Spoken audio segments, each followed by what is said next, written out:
నమస్తే, నేను ఇందు. భారతదేశంలో కరోనా మళ్ళీ కలకలం సృష్టిస్తున్నట్టు తెలుస్తుంది. సో భారతదేశంలో మొన్నటి వరకు కేసుల వరకే పరిమితమైన కరోనా ఇప్పుడు ఏకంగా భారతదేశంలో మరణాలు కూడా సంభవించాయని తెలుస్తుంది. సో భారతదేశంలో ఇద్దరు మరణించినట్టు కూడా తెలుస్తుంది. సో ఇప్పుడు ఈ విషయం మొత్తం యావత్ భారతదేశంలో ఒక సంచలనంగా మారిందని చెప్పొచ్చు. అంటే మహారాష్ట్రలోని ఠానేలో ఛత్రపతి శివాజీ హాస్పిటల్లో అయితే ఒక 22 సంవత్సరాల యువకుడు కరోనా తోటి అయితే హాస్పిటల్లో అడ్మిట్ అయినట్టు తెలుస్తుంది. సో యువకుడు వచ్చేసి మే 22న హాస్పిటల్ అయితే అడ్మిట్ అయినట్టు తెలుస్తుంది.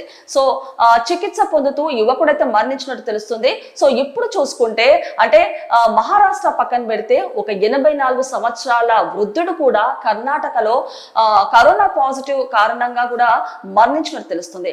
అంటే మొన్నటి వరకు కేసుల వరకు పరిమితమైన కరోనా ఇప్పుడు ఏకంగా భారతదేశంలో ఇద్దరు మరణించడంతో ఒక సంచలనంగా మారిందని చెప్పొచ్చు.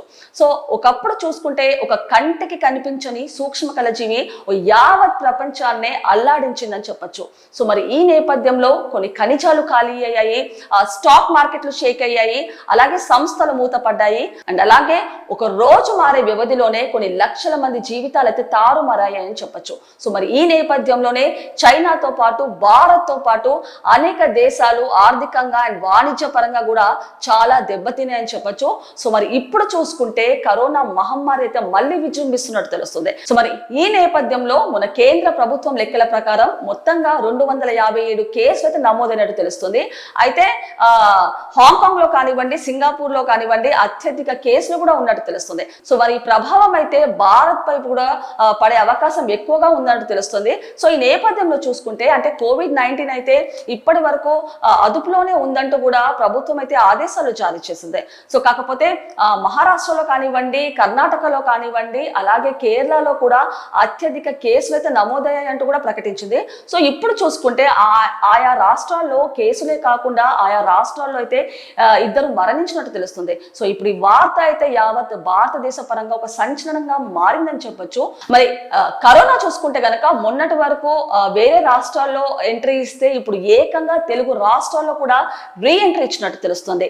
అంటే ఏపీలోని విశాఖలోని పిఠాపురం కాలనీకి చెందిన ఒక మహిళకి కరోనా సోకినట్టు తెలుస్తుంది. అంటే ఒక చిల్డ్ ఫీవర్ లేకపోతే కోల్డ్ అనే సింటమ్స్ తోటి ఈ మహిళ అయితే హాస్పిటల్లో అడ్మిట్ అయినట్టు తెలుస్తుంది. అయితే ముందుగా డెంగ్యూ లేకపోతే మలేరియా అంటూ కూడా డాక్టర్లు కొన్ని టెస్టులు చేసినట్టు తెలుస్తుంది. అయితే పలుమార్లు టెస్ట్ చేయగా ఈవిడకి కరోనా సోకినట్లయితే డాక్టర్లు అయితే నిర్ధారించారు.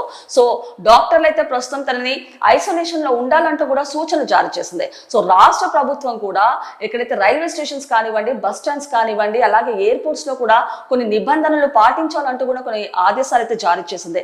సో ఈ రకంగా చూసుకుంటే మొన్న ఏపీలో పక్కన పెడితే ఈవెన్ తెలంగాణ, హైదరాబాద్ లో కూడా కరోనా అయితే రీ ఎంట్రీ ఇచ్చినట్టు తెలుస్తుంది.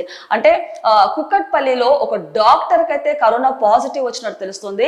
అంటే ఈ క్రమంలో చూసుకుంటే ఒక డాక్టర్ కి కరోనా పాజిటివ్ వచ్చిందంటే మరి తన వలన ఒక పేషెంట్స్ కి కానివ్వండి, లేకపోతే స్టాఫ్ కానివ్వండి, ఇంకెవరికైనా కరోనా కేసెస్ నమోదయ్యాయా అనే విషయంపై కూడా నిర్ధారణ చేస్తున్నారు. సో ఇప్పుడు చూసుకుంటే అంటే కరోనా తెలుగు రాష్ట్రాల్లో కూడా ఎంట్రీ ఇవ్వడంతో ఒక భయాందోళనకు ప్రజలు కూడా గురవుతున్నారని తెలుస్తుంది. అంటే ప్రజలు కూడా ఎలాంటి భయాందోళనలకు గురవ్వద్దని చెప్పేసి మాస్క్ కంపల్సరీగా వేసుకోవాలని, ప్రాపర్ శానిటైజేషన్ ఉండాలంటూ, అలాగే డిస్టెన్స్ మెయింటైన్ చేయాలంటూ కూడా డాక్టర్లు అయితే ఆదేశాలు జారీ చేశారు. సో మొన్నటి వరకు తెలుగు రాష్ట్రాల్లో కానివ్వండి, వేరే రాష్ట్రాల్లో కరోనా కలకలం రేగితే ఇప్పుడు ఏకంగా సినీ పరిశ్రమలో కూడా కరోనా ఒక కలకలం సృష్టించిందని చెప్పొచ్చు.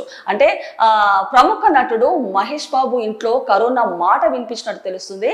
మహేష్ బాబు సతీమణి నమ్రత శిరోద్కర్ సోదరి శిల్పా శిరోద్కర్ కి కూడా కరోనా సోకినట్టు తెలుస్తుంది. అంటే ఆవిడ ఈ విషయాన్ని స్వయంగా సోషల్ మీడియా పరంగా ఆవిడే కూడా ధృవీకరించినట్టు తెలుస్తుంది. అయితే ప్రజలు కూడా ఎలాంటి ఆందోళన చెందవద్దు, స్టే సేఫ్ అంటూ కూడా ఆవిడ తన ఇన్స్టాలో కూడా పోస్ట్ చేసినట్టు తెలుస్తుంది. సో ఈ రకంగా చూసుకుంటే కరోనా మహమ్మారి అయితే మళ్ళీ విజృంభిస్తున్నట్టు తెలుస్తుంది. సో ఒకప్పుడు చూసుకుంటే కరోనా వలన కొన్ని లక్షల మంది ప్రజలైతే ప్రాణాలైతే కోల్పోయారు. అంటే బెడ్ల కొరత కానివ్వండి, ఆక్సిజన్ కొరత కానివ్వండి, అలాగే వెంటిలేటర్ల కొరత కానివ్వండి, వీటన్నిటి వలన కొన్ని లక్షల మంది ప్రాణాలైతే కోల్పోయారు. సో అలాంటి సిచ్యువేషన్ మళ్ళీ రిపీట్ అవ్వద్దంటూ, అలాంటివి మళ్ళీ ఇలాంటి సంఘటనలు రిపీట్ కాకుండా ప్రభుత్వం కూడా చర్యలు తీసుకుంటుంది. కొన్ని ఆదేశాలు కూడా జారీ చేసింది. అంటే ప్రజలు ఎలాంటి ఆందోళన చెందకూడదు, డైట్ పరంగా కానివ్వండి, లేకపోతే ప్రికాషన్స్ పరంగా కానివ్వండి, అన్ని పాటించాలంటూ కూడా డాక్టర్లు అయితే ఆదేశాలు జారీ చేశారు.